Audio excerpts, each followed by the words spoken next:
তোমাদের সকলকে drawing for all and education চ্যানেলে স্বাগত জানাই। আজ আমি তোমাদের সামনে ক্লাস 9-এর শিখন সেতু বইয়ের বাংলা বিষয়ের নোঙর কবিতার প্রশ্নগুলো সমাধান করিয়ে দেব। ভিডিওটি যদি ভালো লাগে তাহলে একটা লাইক এবং কমেন্ট করে দিও। তাহলে চলো আজকের প্রশ্নের উত্তরগুলো দেখে নেওয়া যাক। 1 নম্বর, ঠিক উত্তরটি বেছে নিয়ে লেখো। 1.1 পাড়ি দিতে দূর সিন্ধু পারে, নোঙর গিয়েছে পড়ে ... এখানে সঠিক উত্তরটি হবে গ অপশানে, তটের কিনারে। 1.2 স্রোতের বিদূপ শুনি প্রতিবার দ্বারের, এখানে সঠিক উত্তরটি হবে খ অপশানে, নিক্ষেপে। 1.3 প্রশ্ন, নোঙর কবিতাটি যে কাব্যগ্রন্থের অন্তর্গত সেটি হলো, সঠিক উত্তরটি হবে খ অপশানে, সাদা মেঘ কালো পাহাড়। 2 নম্বরে দেখো, নিচের প্রশ্নগুলির উত্তর দাও। 2.1 প্রশ্ন, নোঙর গিয়েছে পড়ে তটের কিনারে, নোঙর শব্দের অর্থ কী, কখন তা পড়ে গিয়েছে? উত্তর, নোঙর হলো কাছির সঙ্গে বাঁধা লোহার অঙ্কুশ বিশেষ, যার সাহায্যে নৌকা, জাহাজ প্রভৃতি জলযান বেঁধে রাখা হয়। দূর সিন্ধু পাড়ে পাড়ি দিতে গিয়ে তটের কিনারে নোঙর পড়ে গিয়েছে। 2.2 প্রশ্ন, সারা রাত তবু দাঁড় টানি, তবু শব্দটি ব্যবহার কেন করেছেন কবি? সারা রাত দাঁড় টানার কারণ কি? উত্তর দেখো, প্রথমে পয়েন্ট করতে হবে তবু শব্দটি ব্যবহারের কারণ, তারপরে লিখবে নোঙর কবিতায় কবি অজিত দত্ত তার ভরা পণ্য নিয়ে পাড়ি দিতে চান 7 সাগরের পাড়ে।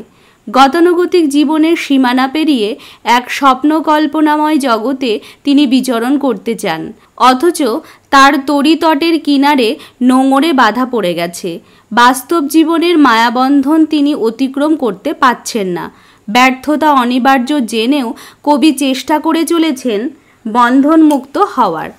দাঁড় টানছেন অবিরাম, মাছ তুলে পাল বাঁধছেন আর তারার পানে চেয়ে দিক নির্ণয় করছেন। এত প্রচেষ্টা সত্ত্বেও তার জীবনতরী সুদূরের পানে এগোতে পারছে না। স্থবিরতা মৃত্যুর নামান্তর। তাই গতিশীল জীবনধর্মে দীক্ষিত কবি এগিয়ে যাওয়ার চেষ্টায় দাঁড় টানতেই থাকেন। এই কারণেই কবি তবু শব্দটি ব্যবহার করেছেন। তারপরে একটা ছোট্ট পয়েন্ট করবে সারা রাত দাঁড় টানার কারণ। তটের কিনারে নোঙরে বাঁধা নৌকাকে সচল করার জন্যই কবি কথক সারা রাত দাঁড় টানেন। 2.3 প্রশ্ন, তারপর ভাটার শোষণ, ভাটার শোষণের আক্ষরিক ও অন্তর্নিহিত অর্থ বিশ্লেষণ করো। উদ্ধৃত অংশটি কবি অজিত দত্ত রচিত নোঙর কবিতা থেকে নেওয়া হয়েছে। ভাটার শোষণের আক্ষরিক ও অন্তর্নিহিত অর্থ বলে একটা পয়েন্ট করবে। তারপরে লিখতে হবে চাঁদ সূর্যের আকর্ষণ বিকর্ষণে নদীর জল বাড়ে কমে। জোয়ারের সময় যেমন জলস্ফীতি ঘটে, তেমনি ভাটার সময়ে সেই স্ফীত জল হ্রাস পায়। ভাটা যেন নদী সমুদ্রের জল শোষণ করে প্রাণবন্ত স্রোতকে স্থবির করে দেয়। মানুষের জীবনেও আসে উত্থান পতন, আশা নিরাশার দ্বন্দ্ব। কবি একজন সৃষ্টিশীল ভাবুক প্রকৃতির রোমান্টিক চেতনার মানুষ। দূর সমুদ্র পাড়ে পাড়ি দেবার আকাঙ্ক্ষায় উত্তেজনায় তার হৃদয়ে আশা আনন্দের জোয়ার আসে। কিন্তু যখন তিনি বুঝতে পারেন তার নৌকা নোঙরে বাধা, দাঁড় টানা বৃথা, তখনই ভাটার শোষণের মতো তার উচ্ছ্বাস নিষ্প্রভ হয়ে যায়। গতিময় উন্মুক্ত বহির্জগৎ তাকে হাতছানি দেয়, কিন্তু তিনি তার সীমাবদ্ধ জগতে অসংখ্য বন্ধনে বন্দী থাকেন। ভাটার শোষণ তার প্রবল আশাকে প্রতিহত করলেও সম্পূর্ণ নির্মূল করতে পারে না। আশায় বুক বেঁধে কবি আবার দাঁড় টানেন। সারা রাত তবু দাঁড় টানি, তবু দাঁড় টানি। মিছে জেনেও এই দাঁড় টানার মধ্য দিয়ে আশাবাদী কবি যেন তার ব্যর্থতাকে ভুলতে চান। 2.4 প্রশ্ন, যতই না দাঁড় টানি, যতই মাছ তুলে বাঁধি পাল, মাস্তুল কাকে বলে? নৌকার পাল কি? মাস্তুলে পাল বাঁধার কারণ কি? মাস্তুল হলো নৌকা, জাহাজ ইত্যাদির বন্দর সংলগ্ন পাল খাটাবার কাঠের উঁচু দণ্ডবিশেষ। নৌকার পাল হলো বাতাসের সাহায্যে চালাবার জন্য নৌকার মাস্তুলে খাটানোর কাপড়ের পর্দা।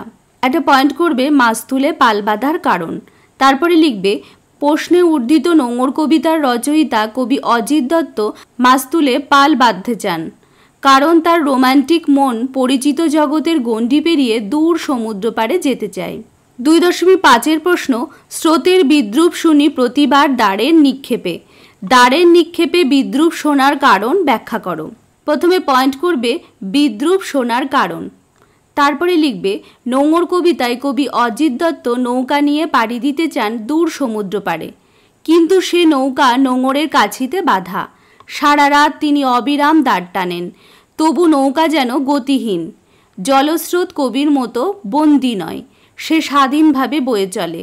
প্রত্যেকবার দাঁড়ের নিক্ষেপে যে শব্দ হয় তা যেন স্রোতের বিদ্রুপ।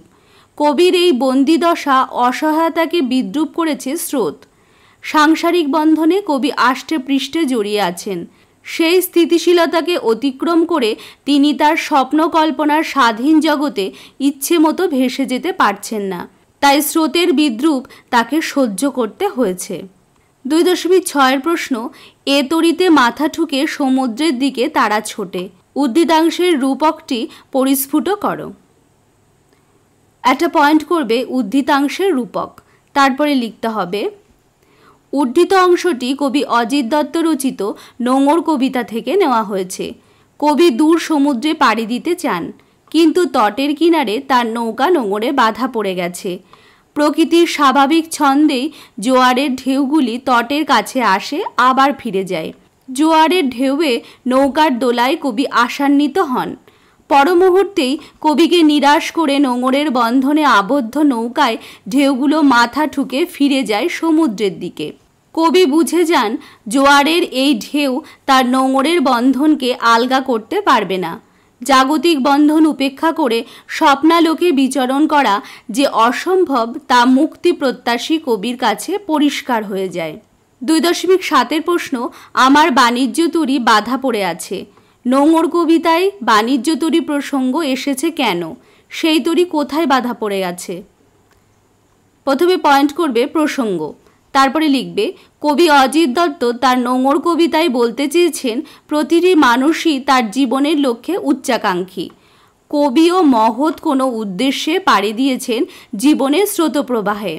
তার আজীবনের আশা আকাঙ্ক্ষা সমূহ সঞ্চয় যেখানে, অর্থাৎ তার জীবন তথা জীবন অভিজ্ঞতায় আলোচ্য কবিতায় বর্ণিত বাণিজ্য তরী।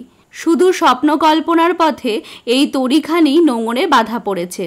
তারপরে পয়েন্ট করবে যেখানে বাধা পড়ে আছে, তারপরে লিখবে প্রশ্নে উক্ত বাণিজ্য তরীখানি দূর সিন্ধু পাড়ে যাত্রা করে তটের কিনারে নোঙরে বাধা পড়েছে, অর্থাৎ পারিপার্শ্বিক বন্ধন কবি কথকের যাত্রাপথের প্রতিবন্ধক হয়ে দাঁড়িয়েছে।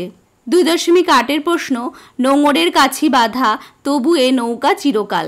নৌকা চিরকাল কাছি বাঁধা কেন?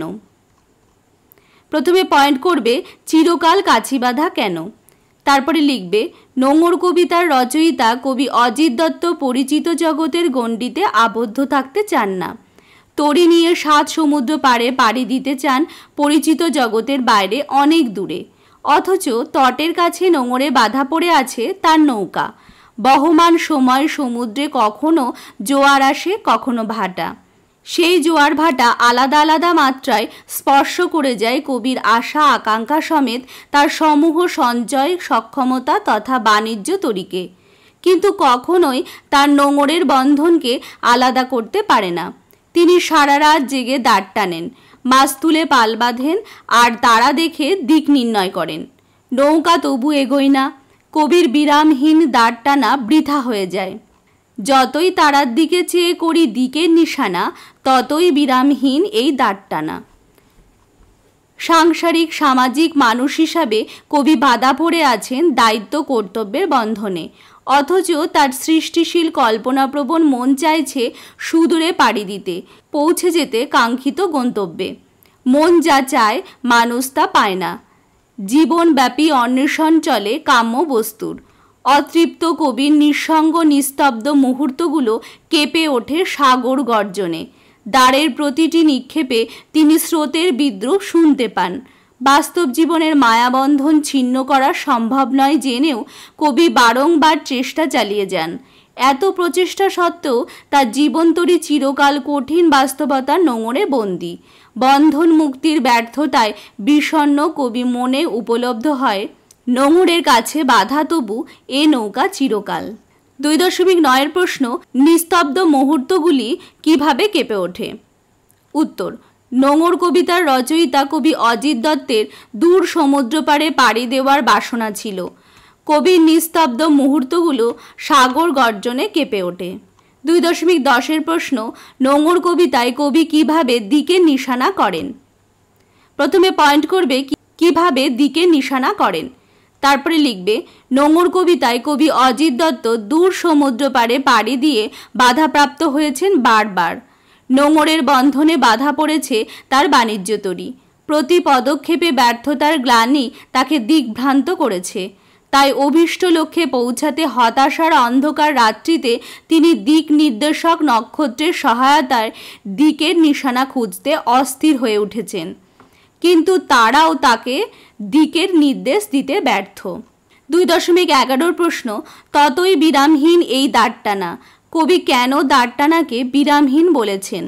নোঙর কবিতার রচয়িতা কবি অজিত দত্ত দূর সাগর পাড়ে যাত্রা করার জন্য তারার দিকে চেয়ে নিশানা খুঁজে চলেন। এবারে পয়েন্ট করবে বিরামহীন দাঁড়টানার কারণ। কবি বিরামহীন দাঁড় টেনে নৌকাটিকে উদ্দিষ্ট গন্তব্যে নিয়ে যেতে চান। তটের কিনারে নোঙরের কাছিতে বাধা পড়েছে নৌকাটি। দূর দেশে যাওয়ার অদম্য ইচ্ছায় ব্যাকুল কবি মন বাস্তবতাকে মানতে চায় না। প্রকৃতপক্ষে কবির এই নৌকা তার জীবনতরী, যা চেনা জগতের পরিচিত গণ্ডিতে আবদ্ধ অসংখ্য বন্ধনময় অবস্থাকে অতিক্রম করে কবির ভাবনা অজানা লোকে পৌঁছাতে চায়। তাই বারবার ব্যর্থ হয়েও তিনি অবিরাম দাঁড় টেনে চলেন। 2.12 প্রশ্ন, তরি ভরা পণ্য নিয়ে কবি কোথায় পাড়ি দিতে চেয়েছেন? উত্তর, নোঙর কবিতায় কবি অজিত দত্ত তরি ভরা পণ্য নিয়ে সপ্তসিন্ধু পাড়ে পাড়ি দিতে চেয়েছিলেন। 2.13 প্রশ্ন, সারা রাত তবু দাঁড়টানি। উদ্ধৃতাংশে তবু শব্দের প্রয়োগ সার্থকতা বুঝিয়ে দাও। তোমরা এই অধ্যায়ের একটু আগেই 2.2 যে প্রশ্নটা বললাম, সেই প্রশ্নের উত্তরটা যেমনভাবে লেখা সেরকমভাবে এখানে তোমাদের লিখতে হবে। তোমরা এই যে 2.2 যে উত্তরটা রয়েছে নোঙর থেকে দাঁড় টানেন পর্যন্ত লিখে দেবে। তাহলে আজকে তোমাদের ক্লাস 9-এর শিখন সেতু বইয়ের বাংলা বিষয়ের নোঙর কবিতার প্রশ্নগুলো সমাধান করিয়ে দিলাম। তাহলে আজ এই পর্যন্তই। ভিডিওটি যদি ভালো লাগে তাহলে একটা লাইক এবং কমেন্ট করে দিও। সবাই ভালো থেকো, ভালো করে পড়াশোনা করো। টাটা।